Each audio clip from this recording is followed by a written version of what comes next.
Good morning students. आज हम class 8 का हिस्ट्री का chapter number 5 the revolt of 1857 को स्टार्ट करेंगे। आप जानते हैं जिसको हम प्रथम जो आपका स्वतंत्रता संग्राम भी कहते हैं। ठीक है, ऐसा अगर हम पहले ही कर लेते तो हम आज़ाद पहले ही हो जाते। ठीक है, कुछ विफलताएं थी, उसके लिए हम जो है आज भी सोचते हैं कि अगर हम वो सब चीज़ें एक साथ कर लेते तो हम पहले ही आज़ाद हो जाते। तो आज हम पढ़ेंगे 1857 के बारे में। द रिवॉल्ट ऑफ 1857 जो है वो 100 years after the British had established their rule in India, the East India Company faced a massive revolt by the people which threatened the very existence of the companies rule. ये जो विद्रोह था उससे सारा British जो है company rule जो एकदम से डर जाता है कि ये सब चीज़ें कैसे होगी। ये जो रिवॉल्ट था वो आपने देखा कि कैसे इंडियन सोल्जर्स जो है 10 मई 1857 को जो है मेरठ कैंटोनमेंट जो एरिया होता है वहाँ से शुरुआत, तो यहाँ पे ये सब चीज़ें जो हैं स्प्रेड हो जाती हैं पूरे ऑल ओवर कंट्री में। और फर्स्ट यूनाइटेड एफर्ट था हमारे द्वारा, लोगों के द्वारा, वो ब्रिटिशर्स को यहाँ से इंडिया से बाहर निकालने के लिए। हम पढ़ेंगे कि कैसे यहाँ के लोगों ने ऐसे यूनिटी बनाई और स्ट्रगल करा against the foreign rule.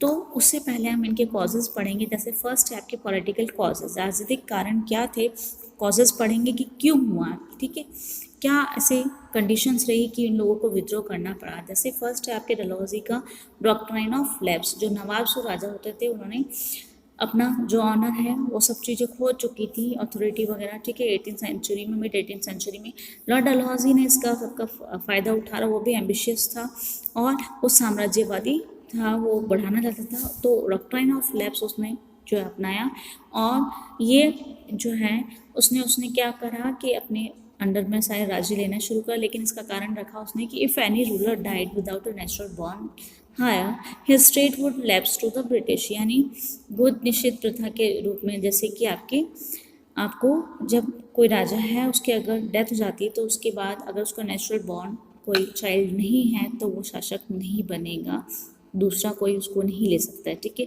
This led to the annexation of, इसमें से उसने इस आधार पे झांसी, सितारा और नागपुर बहुत सारे ऐसे राज्यों को अपने अंडर में कॉलोनियल गवर्नमेंट के अंडर में ले लिया। वेलेस्ली का सब्सिडियरी अलायंस जो है वो भी फोर्स किया गया इन रूलर्स पे, टेरिटरीज पे, और अपने अंडर में ब्रिटिशर्स को अंडर में उनको जो है राज्यों को मिला लिया। ठीक है, by this rulers had to disband their army and instead maintain European troops भी रख सकते हैं वो, और एक ब्रिटिश रेजिडेंट जो है वो भी वहाँ पे पोस्ट किया जाएगा। Without whose permission the ruler could not carry out any action, यानी ये जो ब्रिटिश रेजिडेंट जो वहाँ पे रहेंगे उनकी अनुमति के बिना वो कुछ भी काम नहीं कर सकते। मिस गवर्नमेंट, यानी आपको कुशासन के आधार पे जो है अपने अंडर में ब्रिटिशर्स ले लेंगे। जैसे अवध जो है मुगल एम्पायर जो थे उनका एडमिनिस्ट्रेशन जो था निज़ाम और नवाब जो है वो अपॉइंट करते थे, वो भी एम्पर। ठीक है, अवध जो है उन्होंने इसी वजह से मिस गवर्न था, इस वजह से उन्होंने अपने अंडर में ले लिया 1886 में। एंड रूलर जो है नवाब वाजिद अली शाह को जो है एग्जाइल किया गया, कैलकाटा भेज दिया गया निकाल करके वहाँ से। ठीक है, ब्रिटिशर्स जो है उन्होंने अवध को लिया क्योंकि उसके भी कारण थे। It would complete the process of annexation, सब चीज़ें मिला रहे थे अपने अंडर में तो ये कंप्लीट होना था। द एरिया वॉज फर्टाइल, ठीक है, उनको कॉटन और इंडिगो उगानी थी, उसके लिए फर्टिलिटी अच्छी थी इस एरिया की, इस वजह से वो मिलाना चाहते थे। और it could be developed as a market के रूप में उसको डेवलप कर सकते थे। Disrespect of Bahadur Shah Zafar the Mughal emperor, ठीक है, ये डिसरेस्पेक्ट जो करा उन्होंने बहादुर शाह जफर का, जो कि लास्ट जो आपके मुगल एम्परर थे। लॉर्ड हेस्टिंग्स जो है उन्होंने स्टॉप करा कस्टम जो था presenting gifts to the Mughal emperor को, जो गिफ्ट दिया जाता था। And later his name was remove from the coins, और उनके कॉइन्स पे भी जो नाम थे वो भी हटा दिए गए। Lord Dalhousie even chalked out a plan to deprive him of his fort and kingship, और उसको राज्य की उपाधि जो थी और उसके किले से भी उसको हटा दिया गया। This turn Muslims who regarded the Mughal emperor in high esteem against the British, और वो उच्च मानते थे उनको। ठीक है, British company had decided to put an end to the Mughal dynasty, Mughal वंश को ब्रिटिशर्स जो वो ख़त्म करना चाहते थे। ये कारण थे आपके पॉलिटिकल कॉजेज थे। नेक्स्ट है आपके इकोनॉमिक कॉजेज, इसमें आपके हम देखेंगे कि Indian people was unhappy with the British rule, वो लोग खुश नहीं थे यहाँ के लोग, इंडिया के रूलर्स जो हैं उनको फ्रीडम और जो सब चीज़ें थी उसके अंदर में सब उन्होंने ले ली थी ब्रिटिशर्स ने। और ज़मींदार जो थे उन्होंने अपनी पूरी ज़मीन और सब चीज़ें खो दी, और पीजेंट जो थे वो उनके ऊपर बहुत दबाव था, ज़्यादा टैक्सेस उन पे लगाए गए थे। जो कामगार थे, आर्टिजन्स वगैरह थे, क्राफ्ट पर्सन्स, उनको अपना जीवन यापन करने के लिए जो है इंडस्ट्रियलाइजेशन हुआ, उस वजह से बहुत प्रॉब्लम हुई। ठीक है, ये सारे कारण आपके इकोनॉमिक कॉजेज़ में आते हैं। सोशल और रिलीजियस कॉजेज़ भी थे, इसमें से ब्रिटिशर्स जो है उन्होंने बताया कि आप लोगों को सिविलाइज करने की ज़रूरत है, जो इंडियंस है वो बैकवर्ड पीपल है। ठीक है, तो ये सब चीज़ें आपको सिखानी पड़ेगी। Indians felt was and undue interference on their customs and traditions. Indians को लगता था कि वो हमारे जो रीति रिवाज है, हमारे जो ट्रेडिशंस है, कस्टम्स है, उनके साथ वो छेड़खानी कर रहे हैं, वो हस्तक्षेप कर रहे हैं। तो वो चाहते थे कि इसमें कुछ चेंजेस होने चाहिए। जैसे उन्होंने करे abolition of sati 1828, remarriage of widows, English as a medium of instruction in 1835, introduction of railways 1853 में, लॉ जो पास किया गया था 1850 का वो कन्वर्ट करता है क्रिश्चियन लोगों में। ठीक है, और जो है आप प्रॉपर्टी जो ले सकते हैं उनके एंसेस्टर्स की। ठीक है, नेक्स्ट आपके हैं मिलिट्री कॉजेज, जिसमें आप देखेंगे जो इंडियन सिपाही जो थे deployed in army very unhappy about their allowance pay and condition of services. जो आपके इंडियन के सिपाही लोग होते थे उनकी जो है कंडीशन अच्छी नहीं थी आर्मी में। No Indian food rise above, subedar से ऊपर आप इंडियंस नहीं जाते थे, उच्च पद केवल जो है ब्रिटिशर्स को ही मिलने थे। इंडियन सोल्जर्स जो है वो वर नॉट गिवन बट्टा और फॉरेन ट्रेवल अलाउंस, उनको नहीं मिलता था बट्टा। यहाँ पे फॉरेन ट्रेवल अलाउंस जो मिलता है उसके लिए soldiers had to cross the seas which they considered polluting. जो सोल्जर्स आप अगर समुद्र के पार गए हैं तो उनको जो है अछूत माना जाता था। ठीक है, there was a rumour that the Enfield rifles used by the सिपाहीज were greased with pig and cow fats. जो गाय और जो पिग की जो चर्बी होती है उस पे से उसको एनफील्ड राइफल्स जो उसमें काम आती हैं, तो उसमें से ट्रिगर जो है उसके ऊपर होती है, उस वजह से ये जो है आपके बात फैलती है वहाँ पे मिलिट्री में। और this upset the sentiments of the both Hindu and Muslim. और ये दोनों ही काव और पिग जो है दोनों ही हिंदू और मुस्लिम दोनों के लिए महत्व रखते हैं। तो ये है कि उन लोगों ने इस तरीके से जो है ये विद्रोह स्टार्ट होना शुरू हुआ। जो रिवॉल्ट था 1857 का वो 29 मार्च 1857 की बात करें तो मंगल पांडे जो एक यंग सोल्जर थे उन्होंने रिबेल करा ब्रिटिशर्स के अगेंस्ट जो बैरकपुर छावनी से। ठीक है, he was brought to trial and was executed. This event triggered a chain of events among the Sipahis which led to the outbreak of the revolt. और यही विद्रोह जो है आगे जाकर के फैला जो इन्होंने यहाँ पर स्टार्टिंग करी। तो जो रिवॉल्ट स्टार्ट हुआ वो मेरठ में 10 मई 1857 को हुआ। दे रिलीज इम्प्रिजन सिपाही जो उन्होंने जेल में डाला था उन सिपाहियों को रिलीज़ करा। Burn properties of the Britishers की प्रॉपर्टीज़ को जलाना शुरू करा, गन्स वगैरह ले ली। ठीक है, जितने भी थे, और एंड करना चाहते थे फिरंगी राज को, यानी ब्रिटिशर्स को अंत करना चाहते थे। और मेरठ से देखें तो जो सिपाही हैं वो दिल्ली पहुंचते हैं और वो डिक्लेयर करते हैं कि बहादुर शाह जफर जो है लास्ट मुगल एम्पर है, उनके लीडर के रूप में। बहादुर शाह जो है, Shah asks people from all walks of life to join the revolt. Bahadur Shah Zafar जो है वो लोगों को इनवाइट करते इस रिवॉल्ट को ज्वाइन करने के लिए एंड हेल्प करने के लिए, and they were help in ending the British rule India. और हेल्प कर सकते हैं आप इस तरीके से रिवॉल्ट में भागीदारी दे करके ब्रिटिश रूल को हमारे इंडियन से। रिवॉल्ट जो है आपका फैलते जाता है अदर पार्ट्स ऑफ कंट्री में भी, जहाँ पे लोग बढ़ चढ़ कर के इसमें जो है लोकल लीडर्स जो होते हैं अपने आगे बढ़ कर के आते हैं, जिसमें से नाना साहिब कानपुर के, बिरजिस कादर लखनऊ के, बेगम हजरत महल जो है इनकी मदर जो कि एक एक्टिव रोल करती है ऑर्गेनाइज करने के लिए इस रिवॉल्ट में, रानी लक्ष्मीबाई है,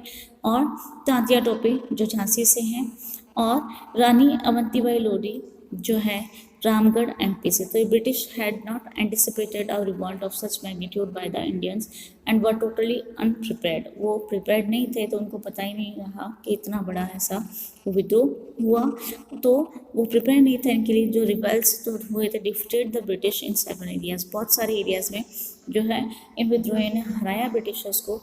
अहमदुल्ला शाह जो एक मौलवी थे from Faizabad predicted the eminent end of the British rule, उन्होंने बताया कि एंड होगा। ठीक है, this encourage more people like Bakht Khan Veer Kunwar Singh Bihar से, and to provide leadership and garner forces for the revolt, और जो आगे बढ़ाने के लिए, प्रोग्रेस करने के लिए अलग अलग लीडर्स ने अपना योगदान दिया, एंकरेज करा लोगों को इसमें आने के लिए। इस विद्रोह को दबा दिया गया और दोबारा से जो है ब्रिटेन जो है अपना सब सप्लाई वगैरह, इंफॉर्मेशन वगैरह सब उसको कंट्रोल कर लेती है और नए लॉज जो है वो बनाती है। दिल्ली जो है दोबारा से ब्रिटिशर्स के अंडर में आ जाती है। सितंबर 1857 में बहादुर शाह जफर जो है वो उसको रंगून भेज दिया जाता है। 1858 में रानी लक्ष्मीबाई जो है वो उनको जो है डेथ हो जाती है, मार दिया जाता है उनको। रिवॉल्ट जो है बिल्कुल ख़त्म हो जाता है, जो दमनकारी नीति होती है ब्रिटिशर्स की उस वजह से ख़त्म हो जाता है। ये सब जो है व्यर्थ नहीं रहा।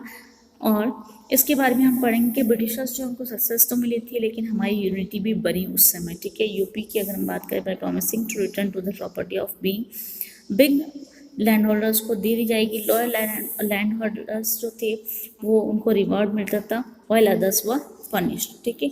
तो इस तरीके से ब्रिटिशर्स और कठोर हो चुके थे और सब चीज़ें उन्होंने अपने अंडर में ले ली। ये जो इंपॉर्टेंट सेंटर्स आपको दिए गए 1857 के रिवॉल्ट्स के, जिसमें से आपको मैप में मार्क करने होंगे, आपको आना चाहिए, जैसे मेरठ है, बरेली है, दिल्ली है, कानपुर है, ग्वालियर, झांसी, बैरकपुर, सतारा, ठीक है।